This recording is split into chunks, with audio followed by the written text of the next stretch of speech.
Bulletin में खुशामदीद। सबसे पहले बात होगी IMF ने बेनज़ीर इनकम सपोर्ट प्रोग्राम का बजट बढ़ाने पर इत्मीनान का इजहार किया। IMF ने बेनज़ीर किफ़ालत प्रोग्राम की इमदाद में मजीद इजाफे की सिफारिश की है।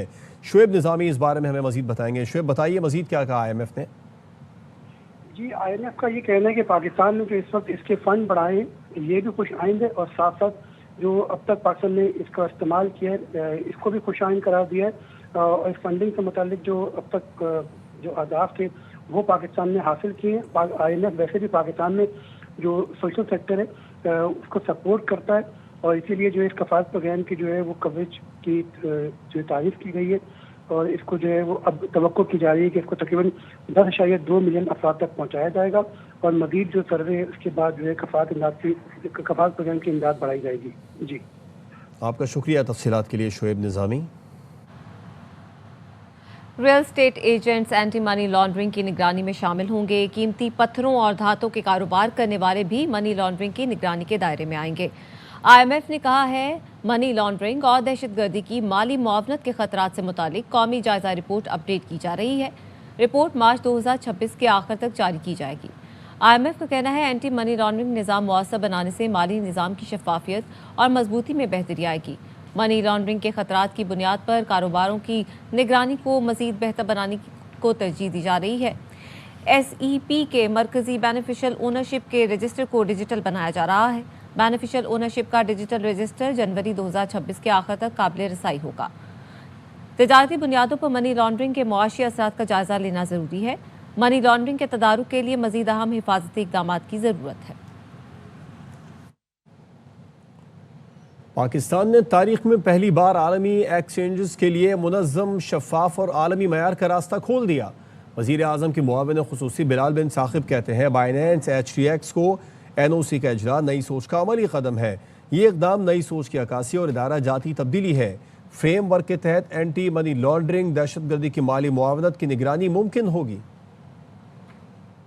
पाकिस्तान ने अपनी तारीख में पहली मर्तबा ग्लोबल एक्सचेंजेस के लिए एक रेगुलेटेड, ट्रांसपेरेंट और ग्लोबली कंप्लायंट रास्ता खोला है। ये एक सोच की अक्कासी है और एक इंस्टीट्यूशन का शिफ्ट है। इस फ्रेमवर्क के जरिए हमने 3 चीजों को फौरन कंट्रोल कर लिया है: anti money laundering, counter financing of terrorism. Her platform के लिए गो AML रजिस्ट्रेशन और फाइनेंशियल मॉनिटरिंग यूनिट के साथ डायरेक्ट लिंकेजेस लाजमी है। ओनरशिप और कंट्रोल की ट्रांसपेरेंसी, एनफोर्समेंट टाइमलाइंस के साथ लाइसेंसिंग का रास्ता खोलना। दुनिया के लीडिंग फाइनेंशियल सेंटर्स इसी तरह फेज अप्रोचेस में नई इंडस्ट्रीज को अप्रोच करते हैं। पाकिस्तान के पास जो अपॉर्चुनिटी है वो बहुत कम मुल्कों के पास है। हम क्रिप्टो को प्रमोट नहीं करना चाह रहे, हम क्रिप्टो को रेगुलेट करना चाह रही हैं। ये फ्रेमवर्क में हम पाकिस्तान को 2035-2050 की इंडस्ट्रीज के लिए तैयार करना चाह रहे हैं। Blockchain analytics, cyber security, compliance technology, tokenise finance, digital payment infrastructure. नायब वज़ीर आज़म इसहाक डार अबू धाबी में सरबनियाज फोरम में शिरकत कर रहे हैं। इजलास की साइडलाइन पर इसहाक डार ने बरतानवी हम मनसब से मुलाकात की। मुलाकात में पाकिस्तान बरतानिया ताल्लुकात और आलमी उमूर पर तबादला ख्याल किया। इसहाक डार ने पोलैंड के नायब वज़ीर आज़म से भी मुलाकात की। नायब वज़ीर आज़म ने मिस्र और आज़रबाईजान के वज़ीर ख़ारजा से भी मुलाकातें की। मुलाकात में ताल्लुकात मज़ीद मजबूत बनाने और मुश्तरका अमूर पर बात हुई। सरबनियाज फोरम में भारतीय वज़ीर ख़ारजा समेत दीगर ममालिक के वज़ीर ख़ारजा, पॉलिसी साज और माहिरीन शिरकत कर रहे हैं।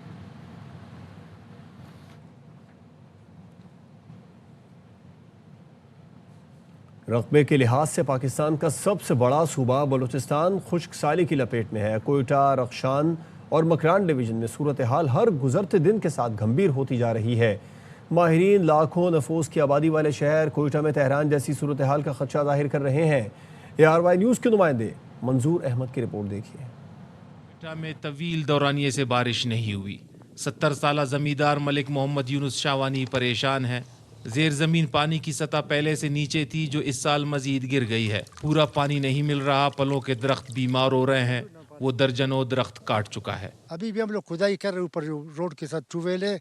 अभी 1500-1600 फुट लगा रहे हैं उसको, अभी आगे चलने की उसमें खुदाई की गुंजाइश भी नहीं होता है। अगर यही हाल रहा, साल 2 साल के बाद लोगों को पानी पीने के लिए भी मुश्किलें मौसर हो। कोयटा को पानी की फराहमी का दूसरा जरिया डैम्स हैं। स्पिन कारेज में भी पानी कम तरीन सतह पर है। महकमा मौसमियात के डिप्टी डायरेक्टर फोरकास्टिंग सूबाई दारुलहुकूमत कोयटा में तेहरान जैसी सूरत-ए-हाल का खदशा जाहिर कर रहे हैं। तेहरान में तो शदीद मतलब खुश्क साली है, आधे शहर का पानी जो है अवेलेबल नहीं है और लोग तो माइग्रेट कर रहे हैं अपने जो भी गांव होते हैं, जो कस्बे होते हैं उनकी तरफ। तो अल्लाह ना करे कि ऐसी सिचुएशन हो, लेकिन नज़र यही आ रहा है कि मज़ीद जो है जो पानी की कमी है उसकी शिद्दत जो है उसमें इजाफा होगा। बलूचिस्तान के मगरबी व जुनूब मगरबी कुल 11 अजला खुश्क साली की लपेट में है। जीवनी, पंजगूर, चागी में तो तकरीबन साल हो गया बारिश नहीं हुई। महकमा मौसमियात ने रवामा बारिश की तवक्को जाहिर की है, मगर माहिरीन सूरत-ए-हाल में बेहतरी के लिए ज्यादा पुरुम्मीद नहीं। माहिरीन हुकूमत पर जोर दे रहे हैं कि पानी के कम से कम इस्तेमाल के लिए गैर मामूली इकदाम उठाए जाएं, वगरना बारिशों से पहले पानी के ज़खायर ख़त्म हो गए तो नताइज हौलनाक हो सकते हैं। कैमरामैन अबीबुल्ला कंदरानी के साथ मंजूर अहमद, एयरवाई न्यूज़, कोयटा। सूबाई वज़ीर अब्दुर्रहमान खेतरान का कहना है बलूचिस्तान इस वक्त शदीद कुदरती आफत की लपेट में है। कोशिश कर रहे हैं महदूद वसाइल में रहते हुए कम अज़ कम इतना करें कि लोगों को पीने का पानी मुयस्सर हो। जलजला आता है, सैलाब आते हैं, इसी तरीके से बारिश ना होना भी कुदरती आफत में शुमार होता है। इस वक्त बलूचिस्तान इस आफत की लपेट में है। जानवर तो मर ही मर रहे हैं, लोग पीने के पानी को तरस गए हैं क्योंकि वाटर लेवल इतना नीचे चला गया है। डैम जितने भी हमने बनाए थे वो तकरीबन खुश्क हो चुके हैं। तो हम अपने लेवल पे महदूद वसाइल में कोशिश कर रहे हैं कि कम से कम लोगों को पीने का पानी तो मिले। मगरबी हवाओं का सिलसिला शुमाली और मगरबी इलाकों में असरअंदाज होने के लिए तैयार है। 18 दिसंबर तक बलाई खैबर पख्तूनख्वा, कोहिस्तान, गिलगित बल्तिस्तान, आज़ाद कश्मीर और बलूचिस्तान के मुख्तलिफ इलाकों में बारिश और बर्फबारी मुतवक्के है। NDMA ने मुमकिना मौसम के हवाले से एडवाइजरी भी जारी कर दी। एक शख्स ने ज़ाती अना की तस्कीन, ज़ाती और सियासी मफाद के लिए दिफाई इदारों पर हमले किए। खुशकिस्मती है झूठे इंसाफ और तब्दीली का नारा लगाकर तबाही और बर्बादी बर्पा करने वालों से निजात मिली। वफाकी वज़ीर इत्तलात अता तारक का तकरीब से खिताब। वज़ीर आला मुराद अली शाह ने शाहराह भुट्टो के कोरंगी कॉजवे ब्रिज जंक्शन मंसूबे का दौरा किया है। वज़ीर आला को तामीर से मुतालिक ब्रीफिंग दी गई। वज़ीर आला ने तामीराती काम तेज़ करने मुक़र्ररा मुद्दत में तकमील की हिदायत की। वज़ीर आला ने कहा मलीर नदी में होने के बायस कोरंगी कॉजवे हमेशा दौरान बरसात डूब जाता है। अब शहरियों को ट्रैफिक की रवानी में मुश्किलात नहीं होंगी। शाहराह भुट्टो जंक्शन होने से कोरंगी, क़य्यूमाबाद और इतराफ़ के इलाकों में ट्रैफिक का दबाव कम होगा। सनती और तिजारती सरगर्मियों में बेहतरी आएगी। वज़ीर आला ने वज़ीर बल्दियात को रोज़ाना की बुनियाद पर निगरानी करने की हिदायत की।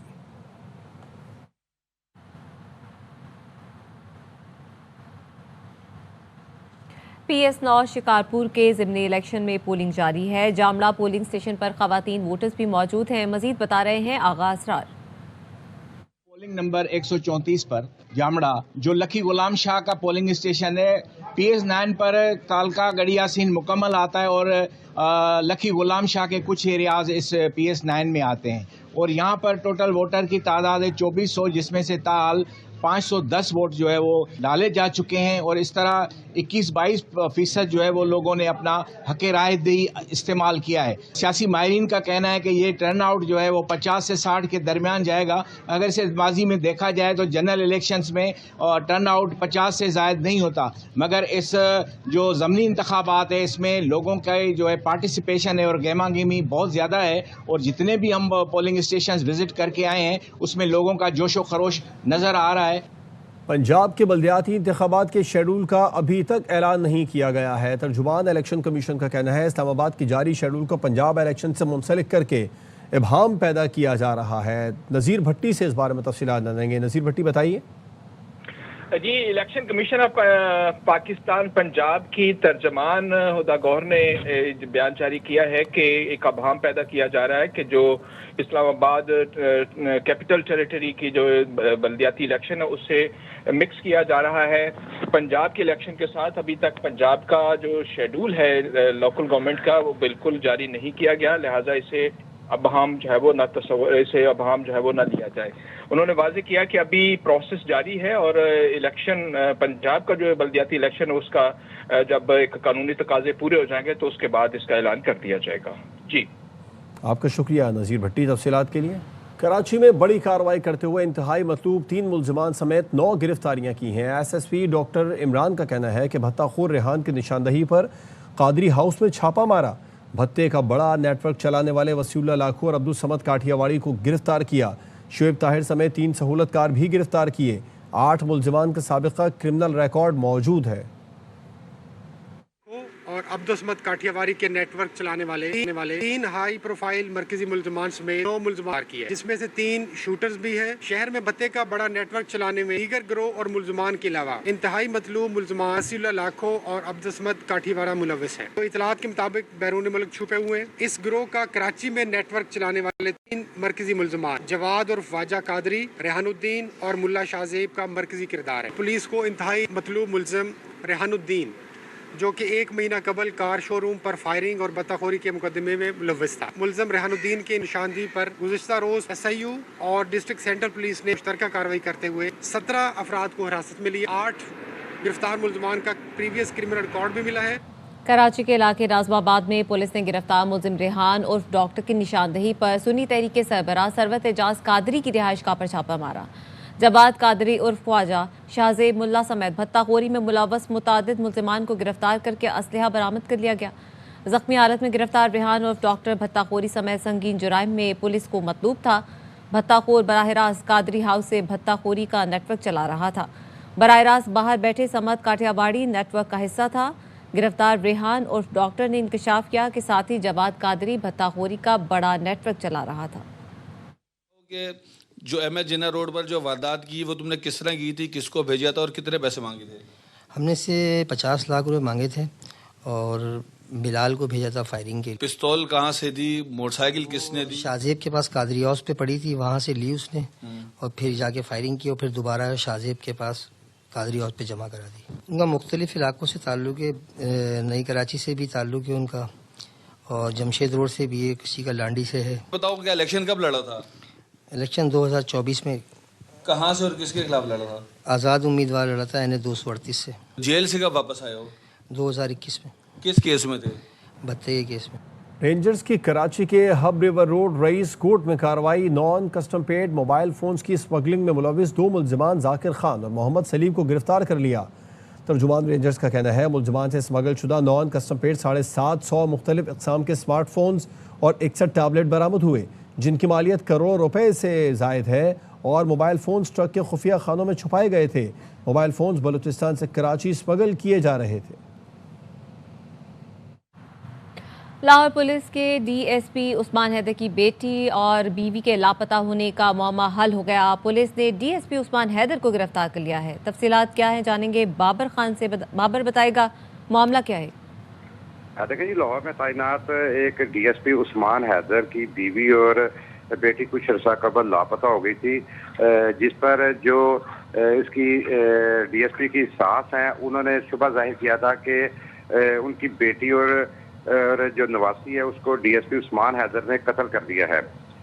لیکن عثمان حیدر نے دونوں کی گمشدگی کا جو ہوا کا مقدمہ جو ہے برکی میں درج کروایا تھا، اور اب جو انویسٹیگیشن ٹیم ہے انہوں نے جب انکوائری کی تو جس میں ثابت ہوا کہ عثمان حیدر نے اپنی بیوی اور بیٹی کو فائرنگ کر کے قتل کیا ہے اور لاشیں کانا اور شیخوپورہ میں پھینک دی ہیں، جس پر پولیس نے باقاعدہ طور پر گرفتار کر لیا ڈی ایس پی کو، اور جو لاشیں ہیں وہ کانا اور شیخوپورہ سے برآمد کر کے مزید تفتیش کی جا رہی ہے۔ پولیس کا یہ کہنا ہے کہ ڈی ایس پی نے قتل کرنے کے بعد ڈرامہ رچایا تھا، لاپتہ ہونے کا اور اغوا کا جھوٹا مقدمہ بھی درج کروایا تھا۔ جی بہت شکریہ بابر۔ رحیم یار خان کے علاقے کوٹ سمابا میں پولیس اور ڈاکوؤں کے درمیان مقابلہ ہوا۔ پولیس کی جوابی کارروائی میں 5 ڈاکو مارے گئے۔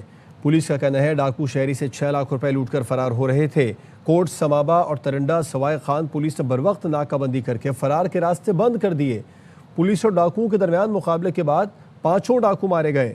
لاشوں اور واردات میں استعمال ہونے والی گاڑی جائے وقوع پر موجود ہیں۔ علاقے میں سرچ آپریشن جاری ہے۔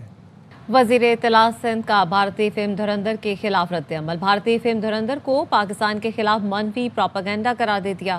شرجیل میمن نے اپنے ٹویٹ میں کہا بھارتی فلم میں کراچی اور خاص طور سے لیاری کے خلاف منفی پروپیگنڈا کیا گیا ہے۔ اور اب آپ کو بتائیں کہ ای ایف ایف طے شدہ درمیانی مدت کی اصلاحاتی حکمت عملی کا عکاس ہے۔ وزارت خزانہ نے بتایا ہے کہ کئی اصلاحات پر حکومت پہلے سے عمل پیرا ہے۔ وزارت خزانہ نے جو اعلامیہ جاری کیا اس کے مطابق درمیانی مدت کی ساختی اصلاحات مرحلہ وار نافذ کی جاتی ہیں اور ہر آئی ایم ایف جائزے میں نئے اقدامات شامل کیے جاتے ہیں۔ پروگرام کے آغاز میں طے شدہ حتمی اہداف کو بتدریج حاصل کرنا مقصود ہے۔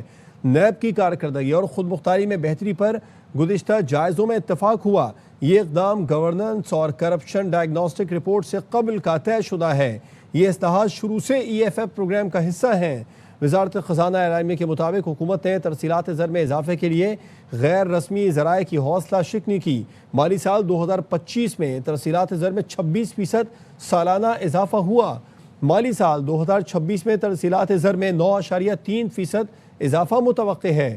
حکومت اسٹیٹ بینک کے ساتھ مل کر ترسیلات زر کی لاگت کم کرنے کے لیے کوشاں ہے۔ شوگر سیکٹر میں اصلاحات حکومت پاکستان کا اپنا قدم ہے۔ وزارت خزانہ اعلامیہ کے مطابق وزیر اعظم آفس نے وزیر توانائی کی سربراہی میں ٹاسک فورس تشکیل دی۔ ٹاسک فورس صوبوں کی مشاورت سے سفارشات تیار کر رہی ہے۔ ایف بی آر میں اصلاحات حکومت کے وسیع تر ریونیو بڑھانے کے ایجنڈے کا حصہ ہیں۔ ٹیکس پالیسی آفس کا قیام عمل میں لایا گیا ہے۔ وزارت خزانہ نے اعلامیہ جاری کیا۔ ای ایف ایف طے شدہ درمیانی مدت کی اصلاحاتی حکمت عملی کا عکاس ہے۔ امریکہ کے تعلیمی اداروں میں فائرنگ کا سلسلہ تھم نہ سکا۔ ریاست روڈ آئی لینڈ میں واقع براؤن یونیورسٹی میں فائرنگ سے 2 طالب علم ہلاک اور 9 افراد زخمی ہو گئے۔ فائرنگ یونیورسٹی کے انجینئرنگ ڈپارٹمنٹ میں کی گئی۔ خبر ایجنسی کے مطابق پولیس نے جائے حادثہ سے شواہد اکٹھے کر کے مشتبہ حملہ آور کی تلاش شروع کر دی ہے۔ فائرنگ کے بعد براؤن یونیورسٹی کو بند کر دیا گیا۔ صدر ٹرمپ کو یونیورسٹی میں فائرنگ کے واقعے سے آگاہ کر دیا گیا۔ ٹرمپ نے واقعے پر قیمتی جانوں کی ضیاع پر افسوس کا اظہار کیا۔